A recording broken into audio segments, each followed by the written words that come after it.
Hello guys, welcome to YouTube. Dheeraj, this is Dheeraj Gupta. आज question number 1.4 को discuss करेंगे।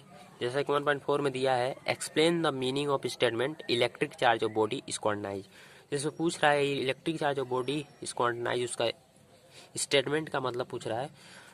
Solution है, the meaning of this statement is that only integral number of electron can be transfer from one body to another, it never transfer in form of fraction. मतलब कि सिर्फ integral number of electron ही transfer हो सकते हैं, जैसे example 1 2 3।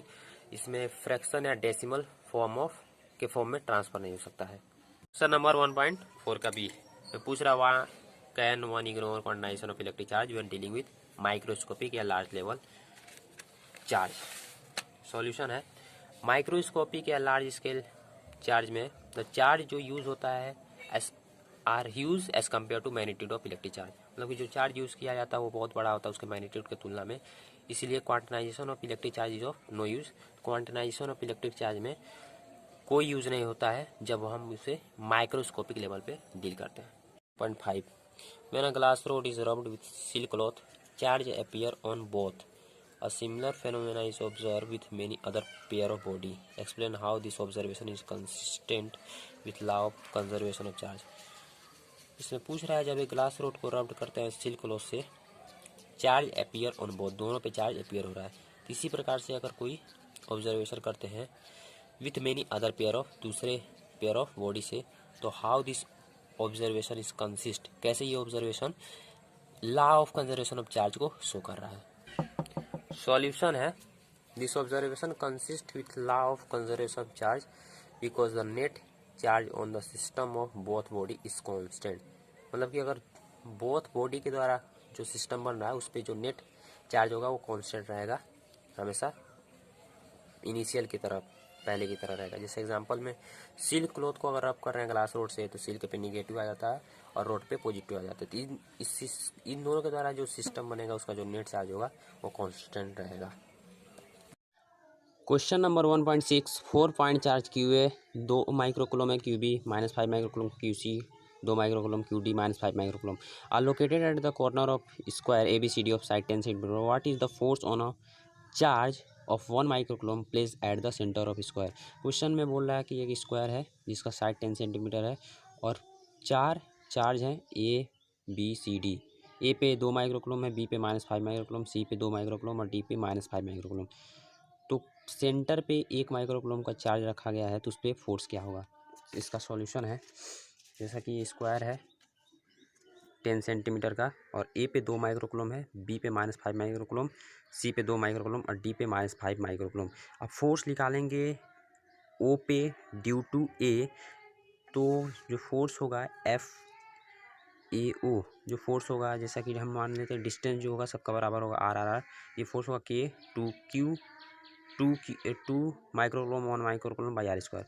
और ऐसे फोर्स निकालेंगे ओ पे ड्यू टू सी, तो एफ ओ सी जो फोर्स होगा वो एफ ए फोर्स के बराबर होगा। जैसे ये फोर्स जब ये वाला इस पर फोर्स डालेगा तो ये धक्का देगा इसको इस डायरेक्शन में, और ये वाला जब इस पर डालेगा तो ये धक्का देगा इस डायरेक्शन में। दोनों का मैग्नीट्यूड सेम होगा लेकिन डायरेक्शन डिफरेंट होगा। डायरेक्शन डिफरेंट होने के कारण इस पर लगाएगा ये फोर्स, इस पर लगाएगा ये फोर्स, आपस में कैंसिल हो जाएगा, तो इन दोनों के द्वारा लगा गया ओ पे फोर्स 0 हो जाएगा। अब इसी प्रकार से डी पे जो फोर्स लगाएगा वो अपने तरफ खींचेगा क्योंकि पॉजिटिव है और ये निगेटिव, पॉजिटिव निगेटिव अट्रैक्शन होता है तो ये अपने तरफ खींचेगा और ये भी अपने तरफ खींचेगा। तो इन दोनों के लगाया गया फोर्स का मैग्नीट्यूड सेम है बट डायरेक्शन डिफरेंट है, जिस कारण दोनों एक दूसरे को कैंसिल कर देगा। तो ओवरऑल नेट फोर्स ऑन ओ पे जो नेट फोर्स पड़ेगा वो हो जाएगा 0। तो नेट फोर्स आंसर होगा net force on O is 0, जो कि यहाँ पे ओ एक सेंटर है। Question number 1.7, a electrostatics field line is a continuous curve that is a field line can't have sudden break, why not. Question में पूछ रहा है, एक electrostatic field line continuous curve बनाता है लेकिन किसी भी पॉइंट पे टूटता नहीं है, ब्रेक नहीं होता है, इसका रीजन पूछ रहा है। सॉल्यूशन है, an electrostatic field line is a continuous curve because a charge experience a continuous force when trapped in electrostatic field line।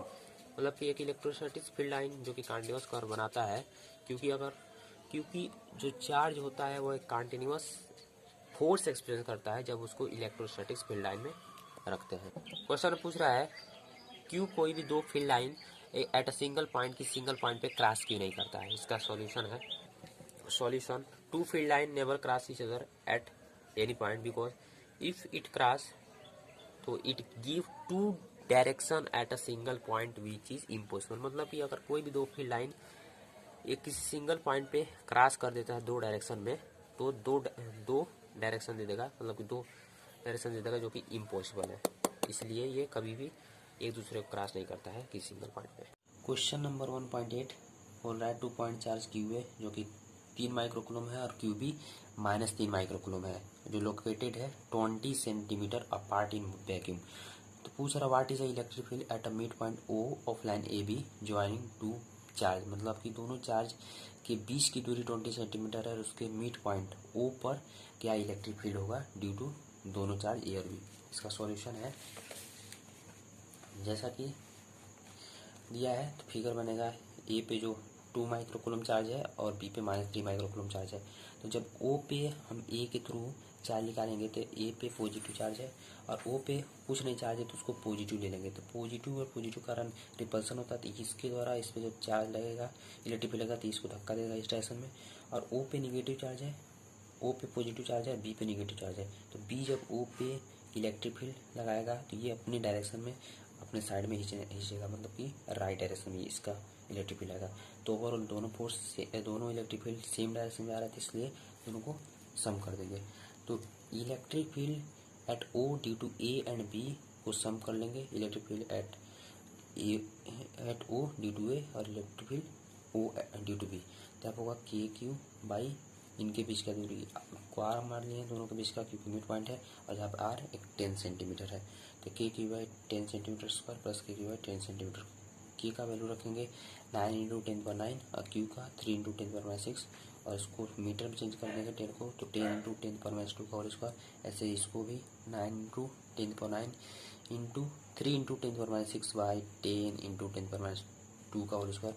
इसको सॉल्व करेंगे 9 इंटू 10⁻9 इंटू 3 इंटू 10⁻6 बाई 10⁻2 और उस डायरेक्शन में भी यही हो जाएगा 9 इंटू 10⁻9 इंटू 3 इंटू 10⁻6 बाई 10⁻2।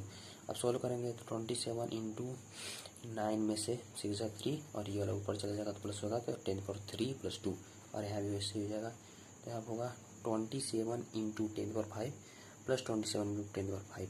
तो दोनों को सम कर देंगे 54 इंटू 10⁻5 न्यूटन पर कूलम। उसको लिख सकते हैं 5.4 इंटू 10⁻6 न्यूटन पर कूलम एलोंग राइट डायरेक्शन, मतलब कि ओ बी के डायरेक्शन में आ जाएगा। Question number 1.9 a system has two charge Q A 2.5 into 10⁻7 coulomb and Q B -2.5 into 10⁻7 coulomb located at a point A 0,0 -15 centimeter and B 0,0 +15 centimeter respectively. What are the total charge and electric dipole moment of the system? एक system है जिसमें दो charge है Q और Q B, जिसके बीच की दूरी दी है, जिसमें ए को -15 सेंटीमीटर पे रखा गया जेड एक्सिस में और बी को +15 सेंटीमीटर में रखा गया जेड एक्सिस में। तो इसमें पूछ रहा है टोटल चार्ज क्या होगा उस सिस्टम का, इलेक्ट्रिक डाइपोल मूवमेंट क्या होगा। सॉल्यूशन है, टोटल चार्ज हो तो सिस्टम जीरो होगा, टोटल नेट चार्ज हो तो सिस्टम जीरो होगा, क्योंकि एक पॉजिटिव और एक निगेटिव, तो दोनों एक दूसरे से कैंसिल हो जाएगा। क्वेश्चन में अब डाइपोल मोमेंट फाइंड करते हैं। जैसा कि डाइपोल मोमेंट का फॉर्मूला होता है charge into distance between them. तो चार्ज दिया है 2.5 इंटू 10⁻7 और डिस्टेंस जैसा कि इस फिगर में ओरिजिन से लेकर एक चार्ज की दूरी 15 सेंटीमीटर है, तो टोटल दोनों चार्ज के बीच की दूरी होगी 30 सेंटीमीटर। इसमें रखेंगे 2.5 इंटू 10⁻7 इंटू 30 सेंटीमीटर। तो सेंटीमीटर को चेंज करेंगे मीटर में 10⁻2 का मल्टीप्लाई करके आगे सॉल्व करेंगे, तो ओवरऑल डाइपोल जो आएगा वो 7.5 into 10⁻8 coulomb metre along Z axis. Question number 1.10 an electric dipole with a dipole moment 4 into 10⁻9 coulomb meter is aligned at 30 degree with the direction of a uniform electric field of magnitude 5 into 10⁻4 Newton per coulomb. Calculate the magnitude of torque acting on dipole. Dipole movement दिया है 4 into 10⁻⁹ coulomb और एक electric field दिया है 5 into 10⁴ और इनके बीच का degree है एंगल 30 डिग्री। तो टार्क पूछ रहा है ऑफ दिस क्वेश्चन। जैसा कि टार्क का फॉर्मूला होता है पी की राशि, इसको सिंप्लीफाई करके लिखेंगे तो पी साइन थीटा होता है, जहाँ P dipole movement, E electric field और theta is angle between P and E. तो यहाँ पे पी का वैल्यू दिया 4 इंटू 10⁻⁹, ई का वैल्यू दिया 5 इंटू 10⁴ और थीटा का वैल्यू दिया 30 डिग्री। साइन 30 डालेंगे तो यहाँ पे 1/2 हो जाएगा, जिसको ओवरऑल सॉल्व करने पे आंसर आएगा 10⁻⁴ newton metre. Question number 1.11 A polythene piece is rubbed with wool is found to have a negative charge of 3 into 10⁻⁷ coulomb। इसमें पूछ रहा है estimate the number of electron transfer from which to which, मतलब कि कितना number of electron transfer होगा और किस में से किस में इलेक्ट्रॉन ट्रांसफर होगा। सॉल्यूशन है जैसा क्यू दिया है -3 इंटू 10⁻⁷ कूलम और फॉर्मूला होता है Q equal to N E, जहाँ क्यू एक चार्ज है, नंबर ऑफ इलेक्ट्रॉन और E magnitude of electric charge. तो यहाँ पे एन ई को क्यू को बराबर कर देंगे, बस क्यू के मैग्नीट्यूड को ही सिर्फ लेंगे। तो N equal to 3 into 10⁻⁷ coulomb और N equal to 3 into 10⁻⁷ coulomb और ई को यहाँ डिवाइड भेज देंगे तो ई का मैग्नीट्यूड रखेंगे 1.6 इंटू 10⁻⁹ कूलम। तो इसको रख सकते हैं 30/16, 10 का मल्टीप्लाई कर देंगे और ये -90 ऊपर चल जाएगा तो 10⁻⁷ प्लस 90 हो जाएगा। अब इसको 30/60 इंटू 10⁻12, इसको 2 से कैंसिल कर देंगे, 2 से इसको कैंसिल कर देंगे, 2 से इसको तो ये 15/8 हो जाएगा और इसको 10⁻12 को 100 इंटू 10⁻10 रख सकते हैं। तो यहाँ से कैंसिल कर देंगे तो यहाँ 2 और यहाँ पे 25 हो जाएगा।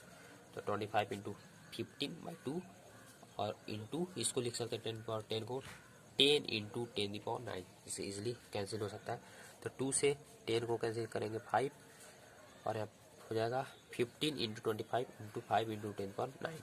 अब 15 का 5 से मल्टीप्लाई 75 इंटू 25 इंटू 10⁻9 और इन दोनों का मल्टीप्लाई करेंगे 75 इंटू 25 तो 1875 इंटू 10⁻9।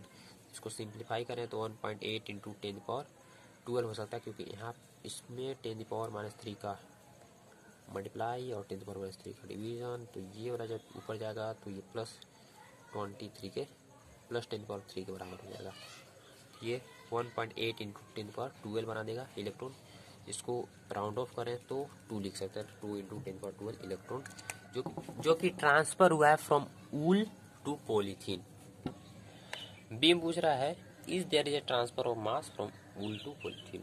जैसा कि इलेक्ट्रॉन ट्रांसफर हुआ है वूल से पॉलीथीन में, तो क्या इलेक्ट्रॉन के साथ मास भी ट्रांसफर हुआ है। सो सॉल्यूशन है यस, ट्रांसफर होगा, because charge can't exist without mass. अगर चार्ज ट्रांसफर हो रहा है तो मास भी ट्रांसफर होगा, क्योंकि चार्ज बिना मास के ट्रांसफर होता है। अगर इस मास को निकालें तो जितना इलेक्ट्रॉन है 2 इंटू 10⁻12 में मास का मल्टीप्लाई कर देंगे 9.1 इंटू 10⁻11। तो ओवरऑल सॉल्व करेंगे, कैलकुलेट करेंगे तो आंसर आएगा 2 into 10⁻18 kg। Question number 1.12 two insulating charge copper sphere A and B have their center separated by a distance 15 centimeter. What is the mutual force of electrostatic repulsion if the charge on each sphere is 6.5 into 10⁻⁷ coulomb? The radii of A and B are negligible compared to the distance of separation. Solution है जैसा कि 2 sphere दिया A and B, जहाँ पे ए पे जो charge है 6.5 into 10⁻⁷ और बी पे चार्ज है 6.5 इंटू 10⁻⁷ और डिस्टेंस है 15 सेंटीमीटर। जैसे कि इसमें बोला है radius of A and B are negligible, मतलब compare to the distance of separation, तो उसमें रेडियस को नहीं लेंगे, नहीं तो डिस्टेंस सेंटर्स लेते हैं, रेडियस नेग्लिजिबल इसलिए डिस्टेंस उसके सरफेस से लेंगे जो कि 50 सेंटीमीटर है। और फॉर्मूला होता है फोर्स, जो कि रिपल्सिव फोर्स फाइंड करने के लिए बोला है, उसका फॉर्मूला होता है K QA QB by R square, जहाँ के एक डायलेक्ट कांस्टेंट है, QA एंड QB जो कि दिया है क्वेश्चन में चार्ज है, और R distance between A and B। तो K का वैल्यू होता है 9 इंटू 10⁻9 और QA का वैल्यू 6.5 इंटू 10⁻⁷ और QB का वैल्यू भी 6.5 इंटू 10⁻⁷ और R का 15 सेंटीमीटर, 15 सेंटीमीटर डाल देंगे। तो जैसा दिया था फोर्स को ऐसे ही रख देंगे 9 into 10⁻9 into 6.5 into 6.5 into 10⁻7 into 10⁻7 को 10⁻14 कर देंगे। अब 15 सेंटीमीटर को चेंज करेंगे मीटर में तो 1.2 लिख सकते हैं, इसका स्क्वायर होगा। तो लास्टली ये 1.2 जो कि 1.4 होगा ऊपर चला जाएगा। तो 9 into 10⁻9 into 4 into 10⁻14 into 6.5 into force है 1521 इंटू 10⁻5। इसको सॉल्व करेंगे तो लास्टली 1.5 इंटू 10⁻2 न्यूटन लिख सकते हैं। 1.112 का क्वेश्चन और बी में पूछ रहा है what is the force of repulsion if each sphere is charge double. प्रत्येक स्फीयर के चार्ज को डबल कर दें और डिस्टेंस बिटवीन देम हाफ, उसके बीच के डिस्टेंस को हाफ कर दें। सॉल्यूशन है जैसा कि दिया है, क्यू को डबल कर दे रहे हैं और आर को हाफ कर दे रहे हैं। तो जो न्यू फोर्स होगा उसमें के जो कांस्टेंट रहेगा लेकिन क्यू और आर डिफरेंट रहेगा। तो K into 2Q and into 2Q by R by 2 का होल स्क्वायर। तो इसको सॉल्व करेंगे तो K Q square by R square and ऊपर 4 इंटू 4। तो ओवरऑल जो न्यू फोर्स आएगा वो 16 इंटू ओल्ड फोर्स। अगर न्यू फोर्स को 16 इंटू ओल्ड फोर्स हमने दिखाया है तो ओल्ड फोर्स का वैल्यू है 1.5 इंटू 10⁻2 इंटू 16 करेंगे तो ओवरऑल जो आंसर आएगा वो 0.24